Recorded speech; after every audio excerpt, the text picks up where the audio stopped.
I've been a pharmacist before. I had a senior care business that, unfortunately, the COVID time, it got shut around. So I'm always have my hands involved in multiple things, but mostly real estate coaching. Yeah.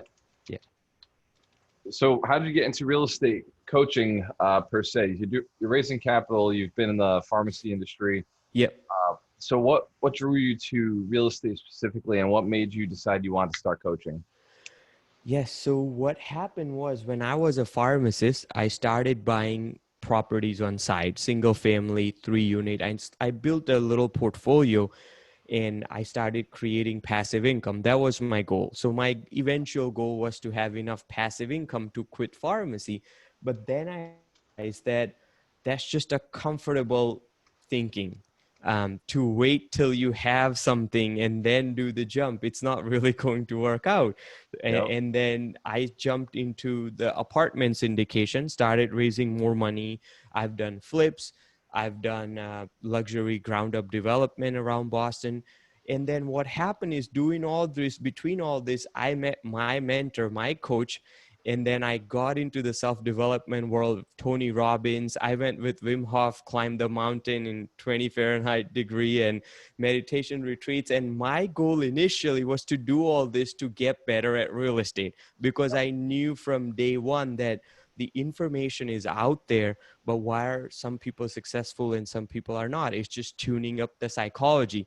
And then I realized that I love this way too much. And as much as I enjoy real estate, I enjoy this coaching aspect. So then I took some formal training from Tony Robbins organization, and then working on with my coach and my experiences, I combine all of that stuff together, and then I slowly transition into coaching. That's fascinating, isn't it? How life will. I mean, you obviously went to school for pharmacy as well, right? Yes, absolutely. Yes. And I practiced for 3-4 years too. And so all these years of pharmacy, thinking that was the plan, that was what we were going to do the rest of your life, and suddenly this thing, real estate, something happened to you where you said, "Man, I've got to get out of this." What was that shift where you started picking up rental properties? Why even start picking them up if you had spent so much time in school and you really enjoyed what you were doing? Yes, what happened was this. One day, I clearly remember that night. I'm working at a pharmacy in Cape Cod. This was at night. And I asked myself, what if they give me $1 million a year in salary? Ask me, you come in when you want and you leave when you want. And by the way, you don't even have to work. Just drink coffee, smile, leave. Would I do the job? And my immediate gut reaction was no. And I was shocked. I'm like, who would leave that kind of opportunity where you have $1 million and you don't even have to work? And that really, really made me question my values. And I realized that my values are entrepreneurship, creativity, creating value for others, doing innovative things, and freedom of my time. And that does not match up with my path. And that really, really gave me a jump start.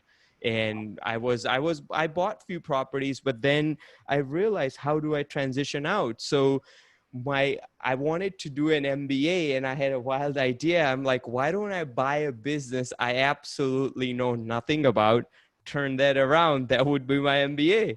So I just went ahead, bought a senior care company, and just quit pharmacy cold. And I had no money to buy the senior care company, and I had to figure all that out.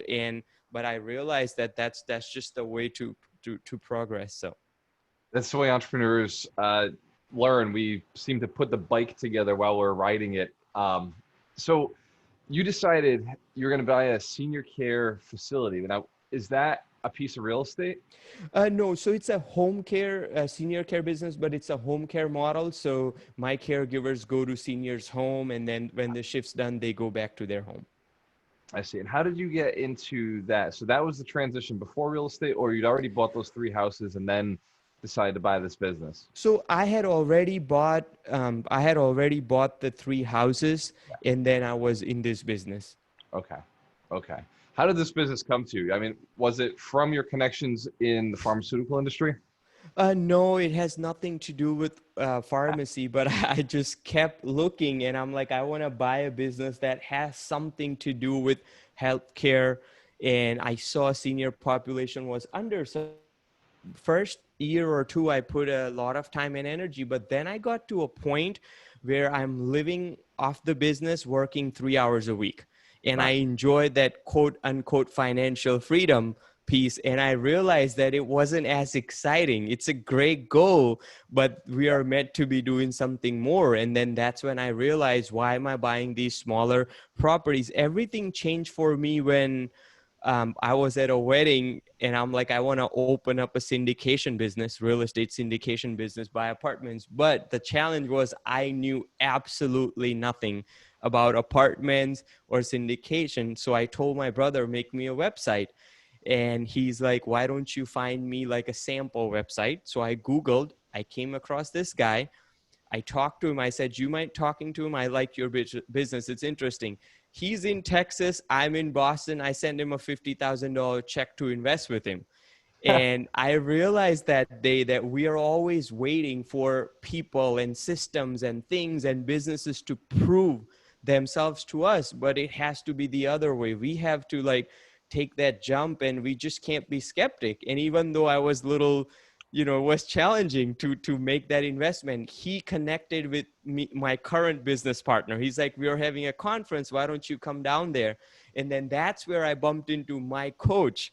And I didn't knew anything about coaching or real estate coaching or anything. And I thought I was getting into buy more properties, but it changed the whole trajectory.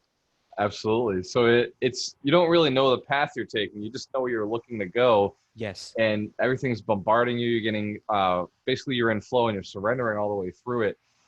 So now that you've got to this point where you've got some relative success, you're connected to syndications, right? So now you're looking at syndicating big deals.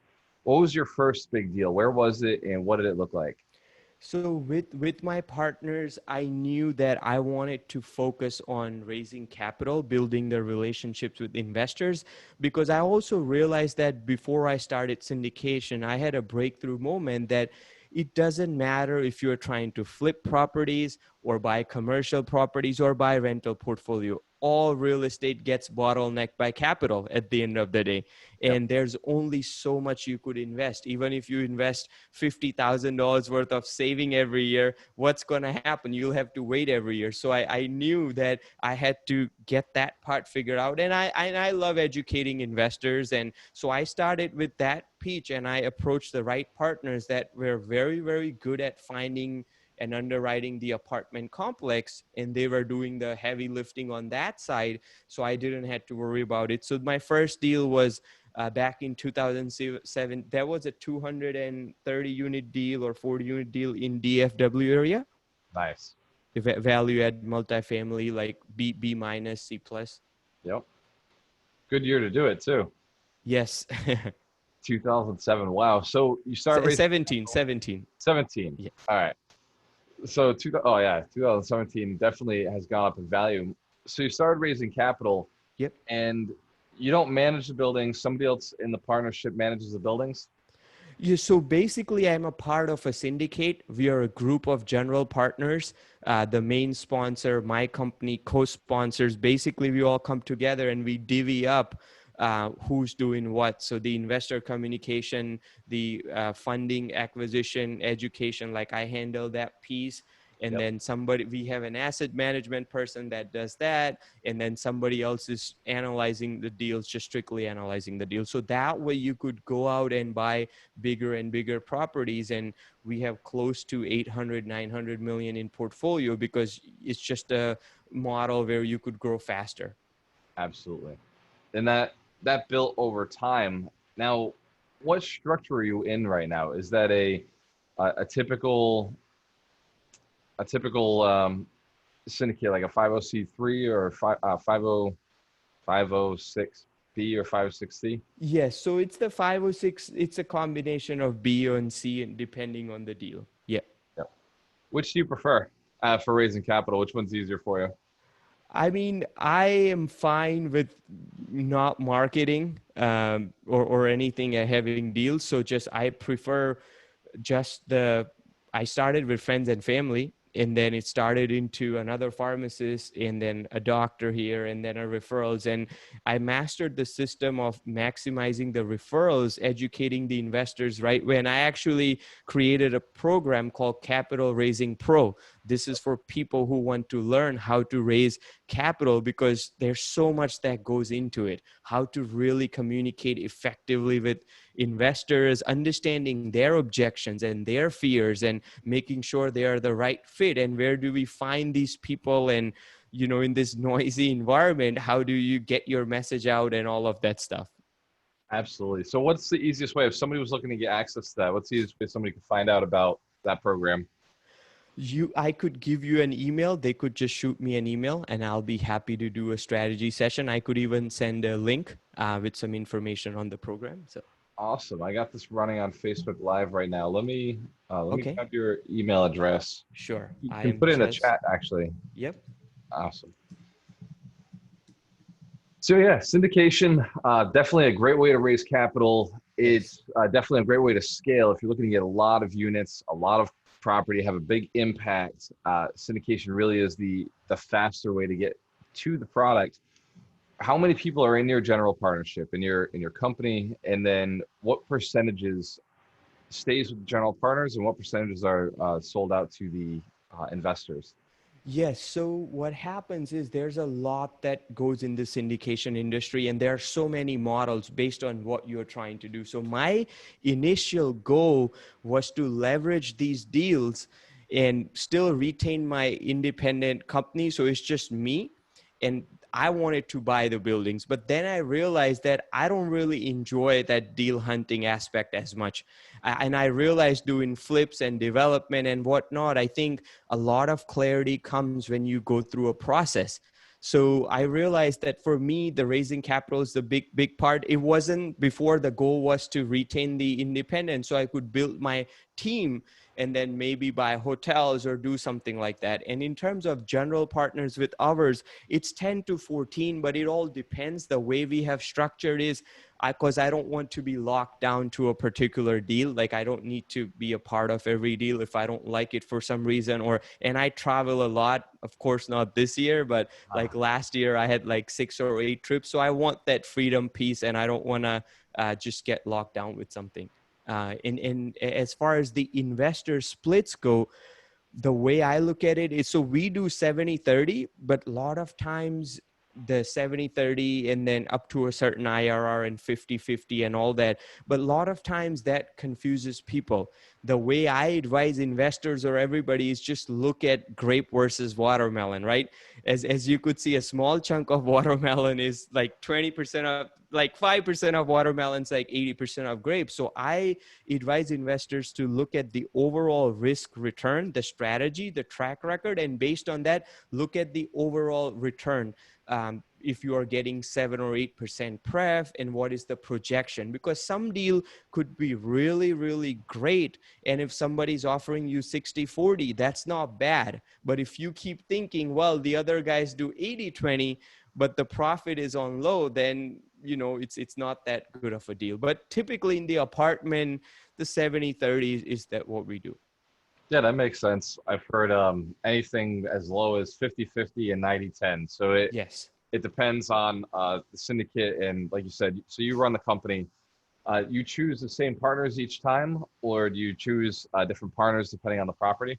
So I've stick most of the portfolio we have stick with the DFW, and then we expanded into the Tampa market. But for me, and this whole business has been always a little bit on the side, as to speak, because I'm also, I spent a lot of time and energy in traveling to get my coaching up to speed, because I wanted to combine everything. So for me, this is just on the side. Since I have a book of more than 100 investors that I have developed, I could just partner with the right partners that make sense for my investors and the goals. And I have my underwriting freelance team as well that Yep. will check onto these deals again and whatnot. And a lot of the things are changing in the industry with the SEC regulations and whatnot. So I'm in that transition, and the paused during the COVID. So it's a great timing to go through all that. But my main focus is on teaching folks raising capital for their deals or coaching them so they could get that real estate success. Excellent. Yeah, I love it, Ketan. So you're really creating a great experience for investors so they have an easier go at something you've really mastered and gotten good at. So where do you see yourself over the next 2 or 3 years, even with COVID going the way it is? Say COVID continued, how do you see yourself operating? So in terms of the capital raising business, we will, all the sponsors are adjusting their underwriting and whatnot. So I'm just studying it carefully, but I'm just doing it cautiously because I don't have any need to really raise, since I still have a rental portfolio and passive income flowing through, which I'm grateful for. So it puts me in a good position not to have to actively do the deals to keep running the business. So I'm just watching it on the sideline, and as things change around, I will keep pivoting to that. But on the coaching side, I'm developing proprietary programs and tools for real estate entrepreneurs, because we realize that so much of the mindset gets into the way, the fear, the limiting belief, not having the clarity, not having a strategy that is good for you and your business and your strengths. So those are the things that really excite me, and that's where I've been putting more and more focus, putting together a book, and then working on some stage assignments and speaking engagements and all of that stuff. Yeah, awesome. You're doing a lot of activities. Same, you're in line with a lot of what we're doing. And I think that's why I had to reach out to you was, we're building 100 millionaires. That's our mission. Build 100 Okay. millionaires and then build Yeah. another 100 millionaires and keep it Yes. going so that there's hundreds of millionaires out there giving back, contributing to communities, building businesses that help the world, make it a better place. And I think that your mission is very much in line with that. You want to see people do well. You want to see people raising the capital they need so they can do the thing that they love, just like you were able to do, and what real estate gave to you, that financial freedom. So like you said, you're not in a rush to do anything. You just do what makes sense at the time, and you Yes. do it well. Yes. So if you were to, and we're going to wrap this up in just a little bit, but if you were to go back to your younger self and give yourself 3 pieces of advice, what would those be? Okay, that's a great question. So what I've realized, and I realized number one thing is and I'm okay with it. Everything comes with the experience, but I realized that wherever you need to be with that crowd. So if I wanted to be here, I should have started hanging out with people who are already real estate millionaires even earlier. I have more than a dozen real estate millionaires in my book, Close Contact. And that's what happens. You naturally fit into the 5 or 10 people you spend the most time with. So my younger self, I would have gave that advice to do that earlier than later. Yeah. The other thing I would have told my younger self was to take bigger and bigger risk. I should not have waited to make all these jumps, because risk is just an illusion. Fear is just an illusion. It's a false evidence appearing real at the end of the day. Yeah. And there's nothing to lose. There's only things to gain. There's perspectives to be gained. There's learning. There's feedback. There's connection. There are experiences. Those are the things you get. Sure, in the monetary sense, you might lose on a deal or you feel you're losing in an opportunity, but it's not really correct. So that advice I'll give to myself. And the third advice I would give to myself is I talk to more than 100, like I've done strategy calls for coaching clients and people raising capital and whatnot. And I've studied other successful people and coaching work. And throughout all this, I come to the same conclusion. There are only 2 kinds of people in real estate. One is people who are interested, and people who are interested, they do what's convenient. They do what's affordable. They do what they believe they could comfortably achieve. And then there are people who are committed. And committed means you do whatever it takes. So I would give myself, younger self, advice who was interested should to have been committed a little earlier, right? And then the results would be even bigger and faster. Yeah, I agree with you, Ketan. How long have you been doing this? When did you get started in real estate? I want to know a timeline. So I bought my first property back in 2013, but at that time, it was just 2013, 14, 15. I bought one property, but at those times I was also a pharmacist working full time. I was also managing a family business, a retail business, and then also the senior care. So I always had a lot going on. But then 2017 is when I really buckled down about 3 years ago. End of 16 is just to raise capital and buy more properties and do flips, development, all of that stuff. I packed it all in like a 2 year, 3 year period. I love it. So for anybody listening, it's really about making the decision, and then, like Ketan said, not being what do you call it, Ketan? Where they're not serious, they're just interested. They are interested, right? So when Right. you're interested, what happens is this. It's just like, oh yeah, I want to build this portfolio. And yeah, I went out there and I looked at 5 deals, but you know what? The numbers don't make sense. That's somebody that's interested. The committed person is like, okay, I went out there, looked at 5 deals. It didn't make sense. What can I do differently? I'm going to look at the 6th deal, maybe from a new agent. Maybe I will find a Facebook group or something, and to keep going and going. If 5 banks didn't give me the loan, I'll figure out why not, and I'll do whatever it takes. And I realized that it changed for me when I became committed. When I was interested, I was getting semi mixed results as well. And then a lot comes to the psychology piece.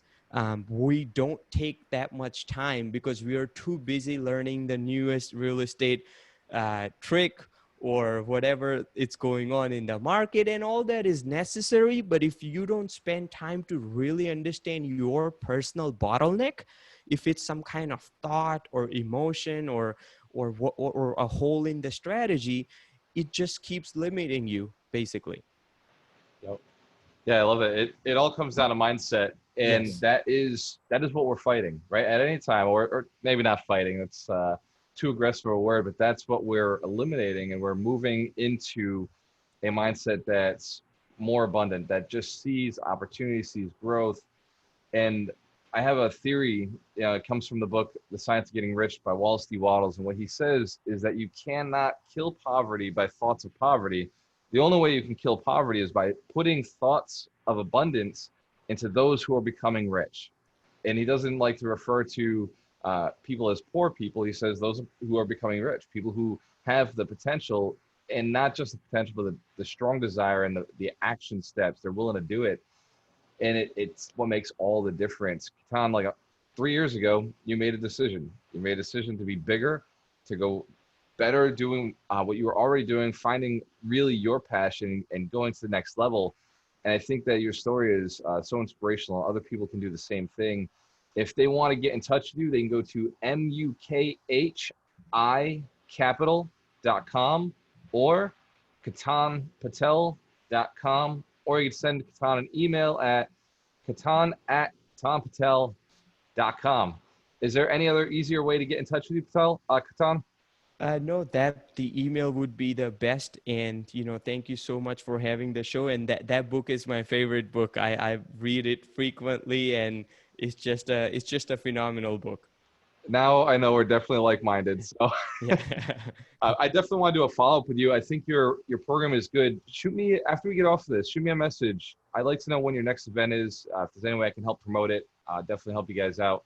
I think that what you're doing is important. And I do a program every Saturday, every Monday, and Wednesdays. And in some of those classes, we actually talk about raising capital. The Saturday is it's a 52 wealth principles. It's something I've picked up over the years. We're writing books about it. And I think that it's in line 100% mindset, what you're looking to create. And I think you're already doing this. And I'm always looking for coaches. So if you'd like Okay. to jump in and have a little conversation with us at any time, just shoot me a message and we can kind of gear one of the trainings around when you're subject to something you're really strong with. Absolutely. Happy to do that. Awesome. I like it, man. We're definitely a partnership in a way. So let's go keep training people, keep building millionaires. Ketan, I want to stay in touch with you and see what we can do to help the next generation. So I appreciate you, brother. Thank you so much for the opportunity. Cheers to your success, my friend. Thank you.